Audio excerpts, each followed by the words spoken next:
Hello and welcome back to episode 9 of Oxford United. We are back today for the EFL Cup quarter final.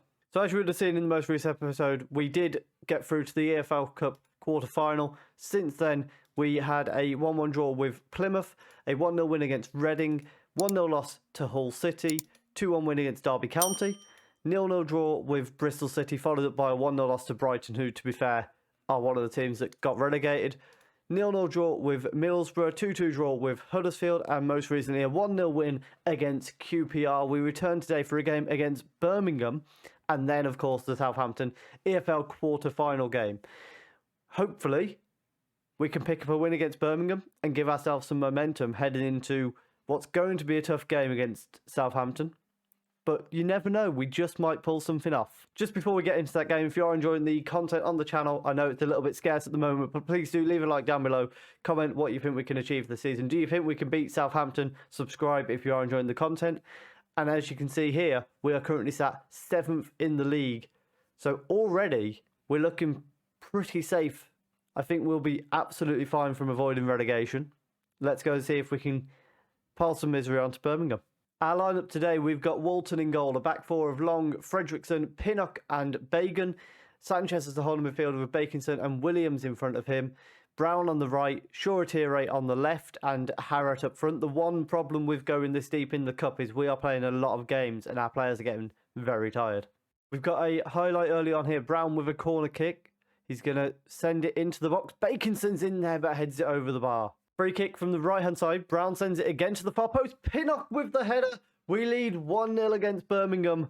What a start. Less than 15 minutes gone, and we are leading. So as things stand, the win today, because QPR are drawing, we would actually find ourselves in the playoff spots in the Championship, which is ridiculously unprecedented. Brown breaks down the right-hand side, gets a shot off. Cumming can't do anything about it. It's 2-0. What a season this is turning into for Oxford.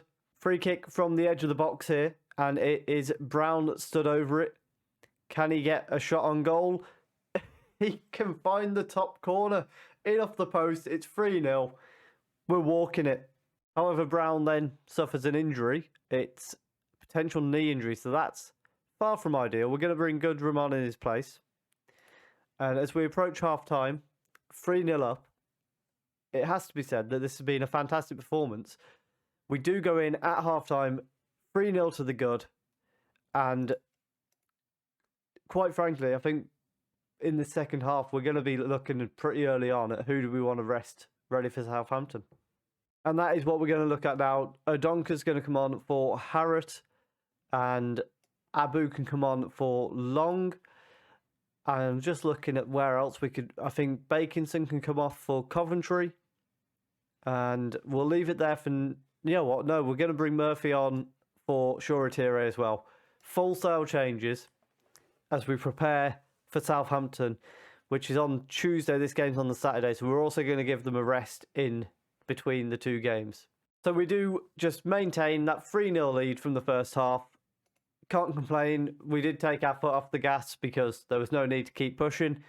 3-0 and QPR in the 95th minute, Weghorst equalises for Bournemouth, meaning we do move into the top 6. And now for the game against Southampton, the big game of the episode. We've got Walton in goal, a back four of Long, Findlay, Pinnock and Williams. Bajcetic as the holding midfielder with Bakinson and Aziz in front. McNeely on the right, Shoretire on the left and Harrott up front. The original plans for this game were Brown to be on the right with McNeely on the left. Obviously, he's now injured. He is going to be out for about another 3 to 6 weeks, sprained knee ligaments. Idaho also not an option. So, although we'd like McNeely on the left, really, Shoretire is better on the left than he is on the right. So we're going to use him in his favoured position and hope that McNeely can perform on the right. I've never really tried him there, so we'll see what happens. And the other big one is Sanchez, unable to play because he's on loan from Southampton. And yeah, that would have been very nice to have him in the holding midfield, but it is what it is. We move. And considering this was the big game of the episode, we've had no highlights in the first half. We did have 1 shot on target to their 0, 4 shots for either team. Possession exactly halved.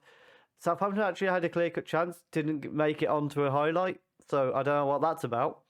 And anything else in particular that we need to look at? Not really. We're doing really well in tackles, 94% to their 77%. We're doing well in the air with 69%. Funny internet number. And yeah, it's just been a relatively solid performance so far. XG, they're doing better, but that's probably a lot down to that clear-cut chance. We're now 64 minutes into the game and still yet to see any highlights. Shoretire not having the best of games, so we're actually going to bring Goodham on for him, and then we're going to bring Goodham on for Shoretire. McNeely moving over to the left-hand side, his favoured side, where hopefully he can have a bit more of an impact. Goodham or Murphy, we're actually going to go with Murphy. And as the lack of highlights continues, we're going to bring Coventry on for Bajcetic. He's starting to look a bit tired and also has been booked. So between those two, I'd rather bring him off just to be safe. And I think that's all that we can do at the moment. A late corner on, and Southampton send it. Oh, we've given a penalty away. It was Coventry pushing Bednarek. The man that we've just brought on has pushed one of their players completely needlessly and puts us out of the cup. I thought for a moment Walton was saving that. And well, we might as well go for a roll of the dice. I don't know what we're going to do yet, but we're going to move Coventry forward to where Bakinson is and go 4-4-2. McNeely's going to move up front if we can get those two alongside each other. Billy Clark will come on the left-hand side. McNeely is going to become a poacher. No, we'll have Harrott as the poacher. McNeely is a pressing forward. We're going to go attacking, just much more direct, shoot on sight. Let's just see if we can manage to sneak a equaliser, as unlikely as it may be. We've got a few minutes to give it a go. We do get a highlight, however. Long plays the ball forward. It's collected by Cody at the back for Southampton. And their left back took their penalty. Fair enough. And they are trying to build a way forward. Murphy thought about nicking the ball there. Didn't quite manage to get there in time. And they play it back to the goalkeeper. And McNally for Southampton, rather than McNeely, has the ball. Cody plays it forward. There's a couple of these passes that are getting close to our players, but we're not quite managing to actually nick it. It's got the feeling of a highlight that's going to result in a second Southampton goal. They're in space down the right, cuts it back. Diallo scores to make it 2-0. I'm not upset by that. At the end of the day, we threw players to go forward.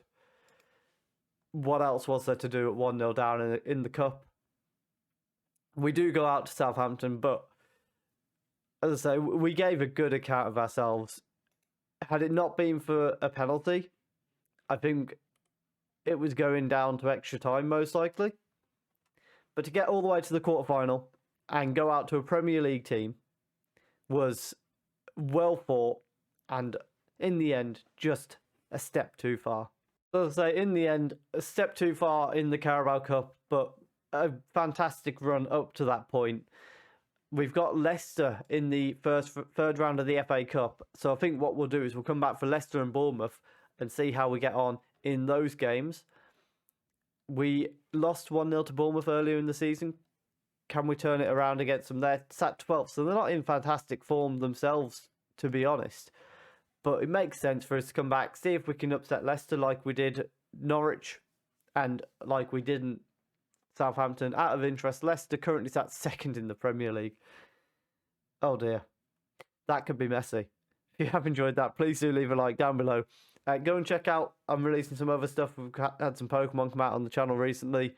And I'm looking for other games to record just to break up the Football Manager only. Feel like I just want to branch out and do a few other games rather than just solely Football Manager. So do look out for what else is going to be on the way. I'm still deciding exactly what will be on the way.